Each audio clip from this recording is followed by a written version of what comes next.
What up, y'all? So, I told y'all I read all 6 of those lawsuits that was filed last week. And yeah, all of them ain't gonna make it, y'all. All of them ain't gonna make it. Not to mention, the lawyer, Tony Buzbee, just dropped 7 more lawsuits. He said he gonna keep suing Diddy every week. He has over 100 accusers. But yeah, back to those original 6 lawsuits. Yeah, some of them ain't gonna make it. And it's not because I think the people are lying, which some of them may be lying, but the reason some of these lawsuits are not going to work is a lot of them simply just don't have a lot of evidence or proof. Now, out of the 6 previous lawsuits, only about 3 of them have a chance. Here's why these 3 men may have a chance in their lawsuits of winning. John Doe number 1 was invited to Diddy's house to a Diddy party in 2021. He said very bad things happened to him at that party. He was harmed by Diddy and multiple other men. Now, here's the key, and here's why he may have a good case. After the incident took place, he's been talking to a therapist. So,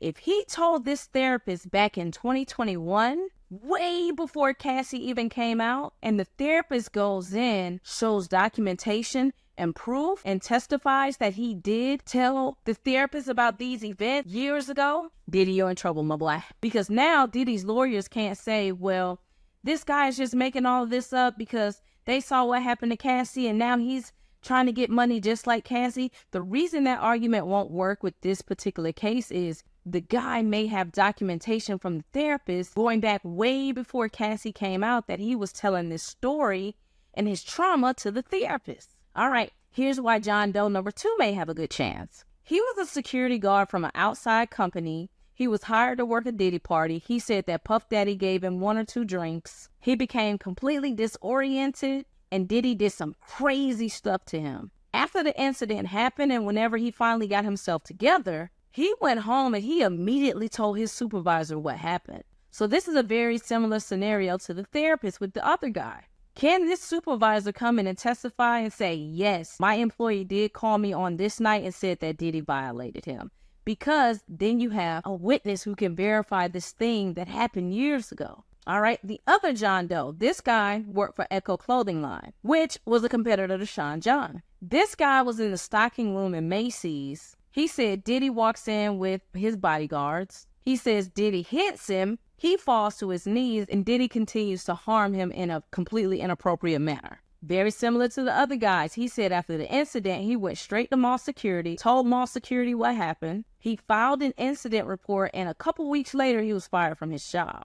So the question is, can somebody find this security guard? Will this security guard come and testify and say, yes, I do remember this guy coming to report this incident? Can somebody pull the report from Macy's files? Was this thing ever documented and put into the system? If he has the security guards to come be his witness, and if there was a paper trail saying that this incident happened, this is another person who may have a case because his event happened years ago before Cassie ever came out. Now, the 3 other people that were suing Diddy, their situation is tough because 1 guy and 2 women said they were harmed by Diddy and it was so bad that they never told anybody what happened. They pretty much was ashamed, especially the guy who said he was 16 at the time.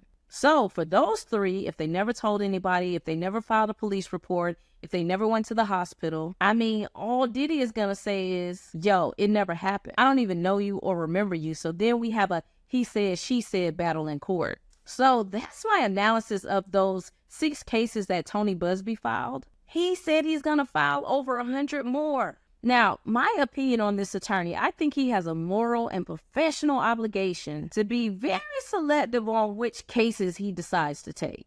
Because some of these are going to be very hard to prove without witness testimony or documentation. Now, if you want to see a full breakdown of all of these cases, go over to my YouTube page and follow me over there. I'll be covering this whole Diddy saga in complete detail, including the 7 new lawsuits that just dropped tonight on Sunday. Thanks for hanging out with me. Peace.